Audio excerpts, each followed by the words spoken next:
All right.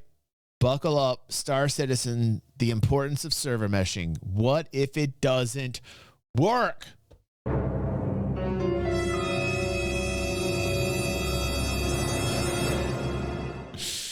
Listen, if it doesn't work, if it doesn't work as intended, it won't offer the stability and people will just stop spending money and the project will fail. It won't be the game that everybody wants. So that's the answer to that question. If it doesn't work, game over for what it was supposed to be. Simple as that. Full stop. Let's see what BoredGamer has to say. Star Citizen needs server meshing to be an MMO, to be a massively multiplayer online game, Yes. to have that massive amount of players in-game in any meaningful way. Alpha 4.0, their next major patch, is going to have the first stage of server meshing as part of its live build. And Star Citizen have been doing server meshing tests over the last few months. Yes. And over the last few days and weeks, they've been really focusing on different types of configurations of their servers in a single shard with as many players as possible. So previously they've had the Pyro Playground, which is the gameplay area that a lot of 4.0 will encompass, but they've been connecting that to the current Stanton system with a janky jump point. So they had all of that sort of working with server meshing to a degree. More recently though, they've had 1,000 players across 6 servers on a single shard. So let me give you a quick explanation of what static server meshing is, which is what we're getting for Alpha 4.0. Effectively, they stitch multiple servers together to then share data seamlessly between them on the same shard. So previously and currently, a single server, a single shard, they are the same thing. They are one-to-one. There is one server on each shard. That's what you got. But they can have multiple servers all seamlessly sharing data on a single shard, so the sort of limit of players in a single server does not limit the amount of players that you can have in a shard, or it does, but you can expand it out. You can keep on scaling it just by going and adding more and more servers. What static server meshing is, and the tests they've been doing, is going, look, each of a particular set area is going to be run by a server. So they go, the area. And these aren't, this is not like dynamic server meshing, where dynamic server meshing is more intelligent. So dynamic server meshing literally propagates around large traffic centers, like intelligently, whereas a static server mesh is like fixed points, right? Area around Microtech and each of the major planetary systems, so Microtech, Kirsten, all that sort of jazz, could be run by their own server, and then another area, Grimhex, could be run by another server, and as you move between those servers, sort of going past those area and boundary lines, you'll move to a different server, but you'll still be on the same shard, and you won't know that you've moved server effectively. The process is seamless. CIG, they are trying to work out what the best configuration is for servers on a shard. What areas should be covered? How many players can they get on each server? How many players can they get on each shard? How can they optimize all of this? How can they get it as bug-free as possible? They've also been doing this by trying to improve other adjacent areas of their network code. More recently, they've added the RMQ, the replication message queue, replacing the network message queue, basically just making stuff a bit more optimal for server messaging and sort of spam and what data is sent to players and when do they listen and request for it. So all of this is, for the most part, for static server meshing for Alpha 4.0, the next major build. And the sort of hope is that it will catapult the servers / shards that we currently have with 100 players on to being able to play on a shard with 1,000+ players on. CIG as well, they need to work out how many servers are going to be running the Pyro area as well, and how that's going to be divided up. There are still going to be multiple shards though, and there's going to be shards sort of divided by region as well, at least in the short and medium term, because one of the major issues they're having with all this testing and everything is lag, desync, and just huge optimization issues. This stuff needs to be refined over many iterations. And these more recent tests, they leave a lot to be desired, at least for players. So if you're jumping in on the tech preview where CIG are testing,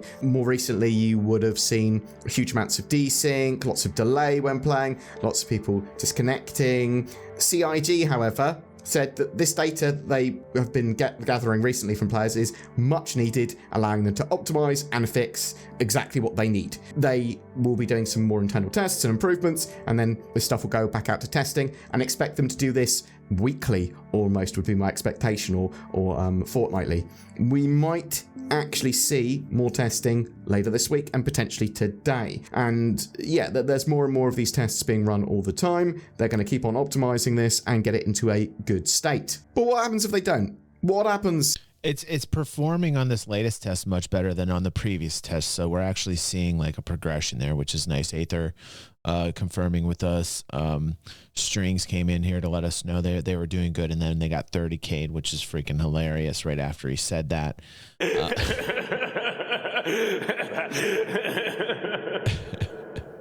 So yes.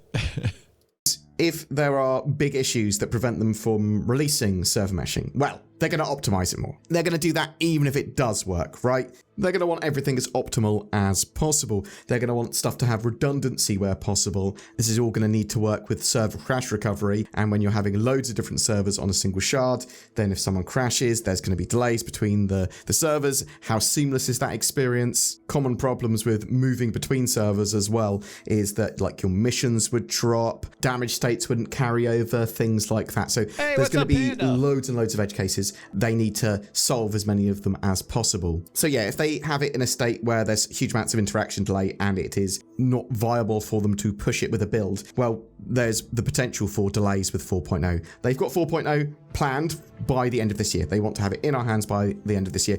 Now that could just be a PTU build, but it does sound like they want it live in our hands by the end of the year. But yeah, they could always delay it if they have to. Now, if they still couldn't get it working, they'd go for the next best thing or another path. It wouldn't be just like, that's it, we're packing up, we're done. They'd go for a different solution, even if they did have to fully instantize areas or some sort of hybrid solution. And yes, server meshing tests look good, or at least CIG seem to be confident by what they're seeing and stuff working, even if it is not particularly great player facing at the moment. Because if they released an actual live build with what they've got with server meshing at the moment, it would be effectively unplayable. Too much desync, too much lag. But all of this is effectively in preparation for the future of dynamic server meshing, which basically has different object containers. Every individual room, every individual ship, every area of space, every planet, every part of a planet can be spun up into a server, and the servers themselves will spin up when there is a large concentration of gamers in an area or players in a certain area. They'll spin up intelligently. There could be multiple ones that spin up in a large fleet area. There could be like 3 to 4 that spin up to handle the additional amount of load. There's a joke there, but nested within another server, and they can be spun up and down based on population needs. If done efficiently and when optimized, this is fantastic because it's perfectly scalable to your needs. You could potentially have every single player in the same shard, and that would be the sort of blue skies thinking dream goal. It might not be viable. We might not be able to have something like that. That still might have to be region-based, stuff like that. But I suspect CIG won't know exactly how far they can push the tech until they push the tech. So, which is what they're doing. I mean, in a static server mesh form right now, which will have data or throughput that they can see, and will be important for the network engineers to see what's going on with all this testing that you guys are doing with 1,000-player tests. It's going to be very important. That data is very important for them. Data is also going to be used as they evolve the dynamic server mesh as well. So, like, we're at a point where we should actually be happy. I know you don't hear this from a lot of Star Citizen content creators, but in terms of the project and where we are at, we're working on the most important piece of the tech that matters, the tech that matters the most. It's taken a long way to get to this. It's been a journey to get to this point. We are here. We are in front of the gates of Mordor. A lot of Lord of the Rings analogies tonight. It's because we watched The Hobbit last night, isn't it? Which wasn't really good, by the way. Hobbit being 3 movies, and they drugged that one out a little bit. But okay,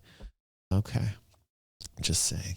Although we're going to have the first stage of static server meshing in our hands potentially by the end of the year, it will need a load of optimization, and then dynamic server meshing may be a couple of years away. It's really hard to tell. That is just a guesstimate. Now, some dynamic server meshing may be able to be tested a lot earlier because there are use cases for it in game, or there are potentially some interesting hybrid things that they can do with static server meshing and dynamic server meshing. So by this, I mean they can potentially use instances in clever ways. And this could be tested with personal hangars, the Siege of Orozen, and that kind of dynamic event, barge heists, contested zones. These are all sort of areas where they could have them as instances, and it would probably be sensible for them to do that. I believe that the personal hangars are effectively instanced, but I suppose they do also exist streamed into the server. Also, with these sort of things, it makes you think like they don't necessarily need dynamic server meshing.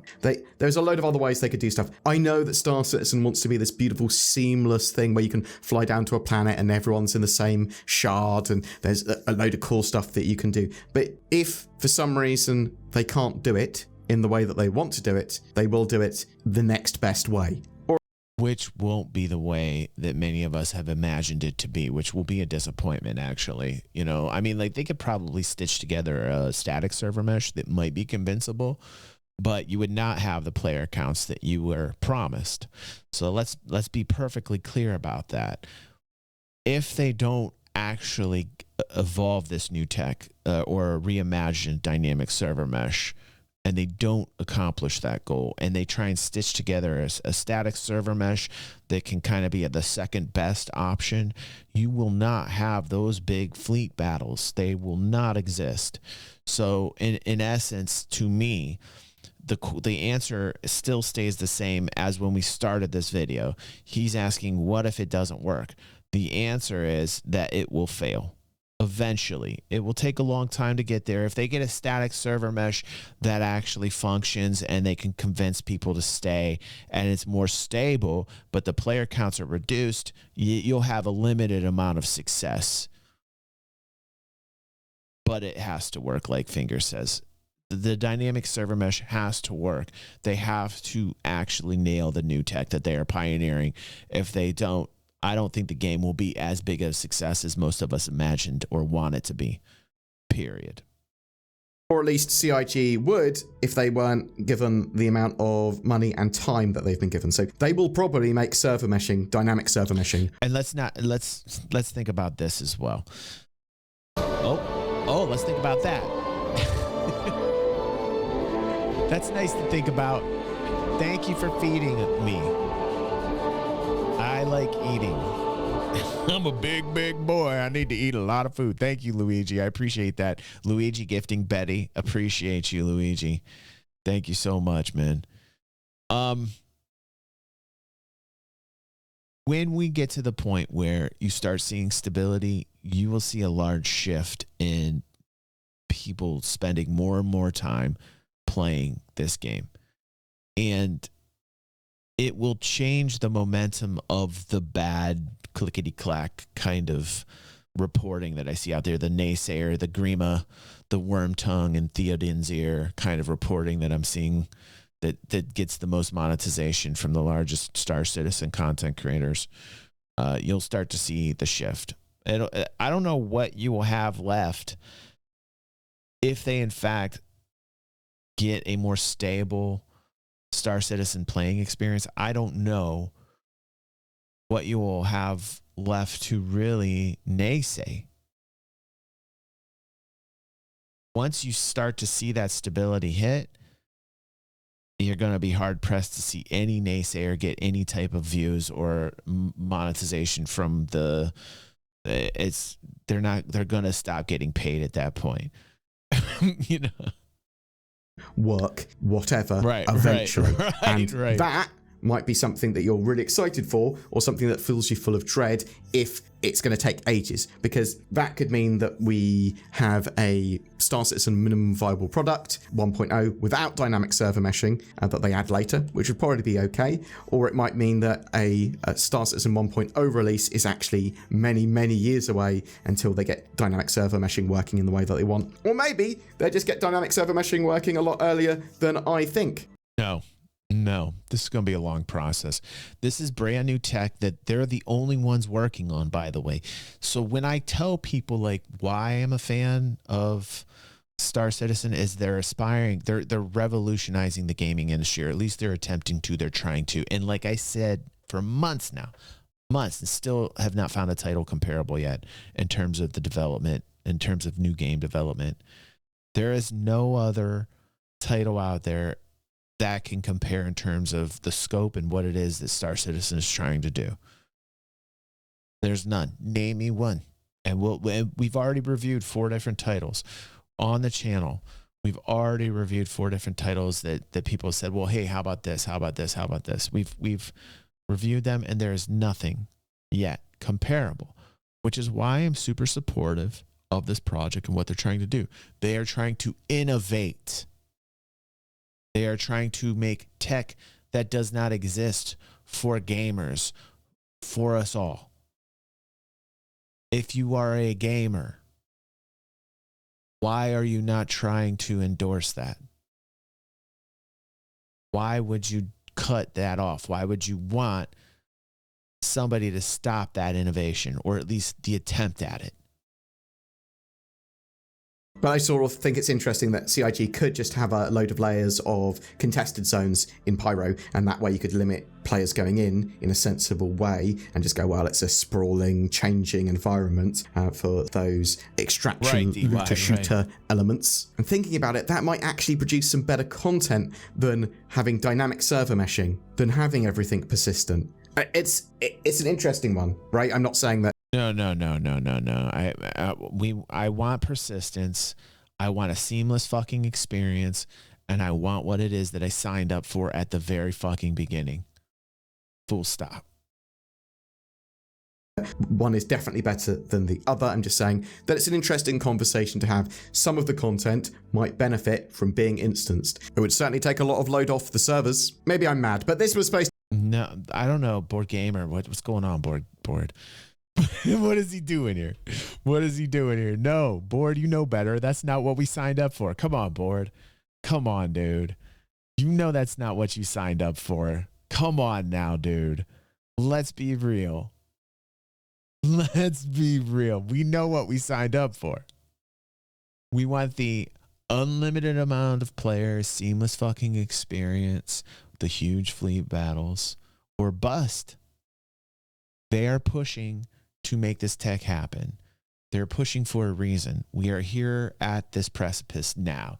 The major work that needs to get done is being done. It's not done by any stretch of the imagination, but it's being worked on, and we are here right now. This is a momentous time of the project that I don't hear anybody really encapsulate properly and present it to people watching. Like this is it, guys. Like, we are at a very important juncture in this journey. This is where it hits, man. It's either going to hit or miss, and the work is happening. So we should actually be happy that we're here. I don't hear any content creator really put it across that way to their viewers.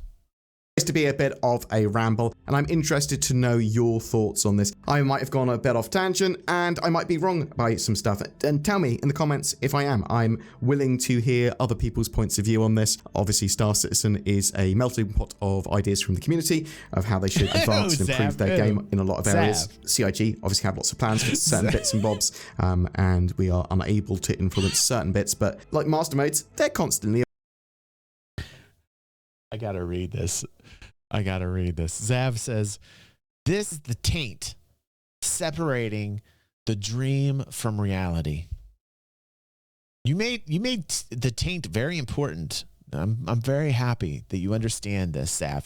You are fucking getting it, bro. We are at the goddamn taint.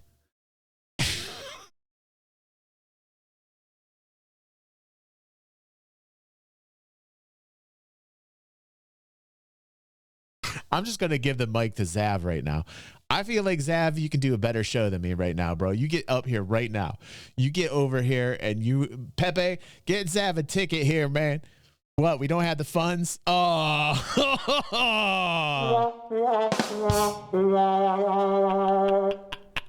That was a good one, Pepe. That was.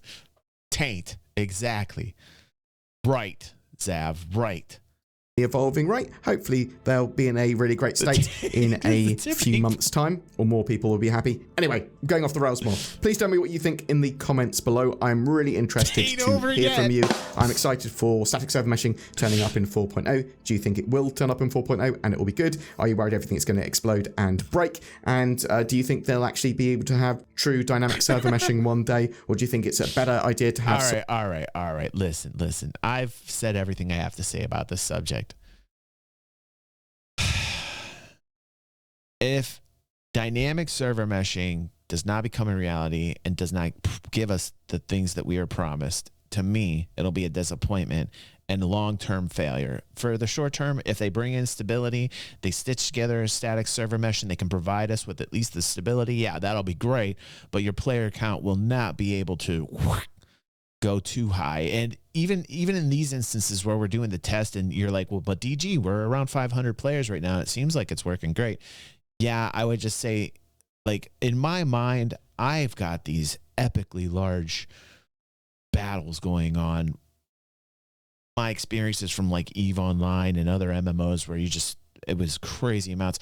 And oh my God, it would be so terrible on EVE Online. It would be so terrible. Not even comparing EVE Online with Star Citizen in terms of fleet battles, but just like epically large fleet battles with crazy amounts of players. No, I don't think static server mesh could do that. I just don't. I don't think it could. But anyway, back to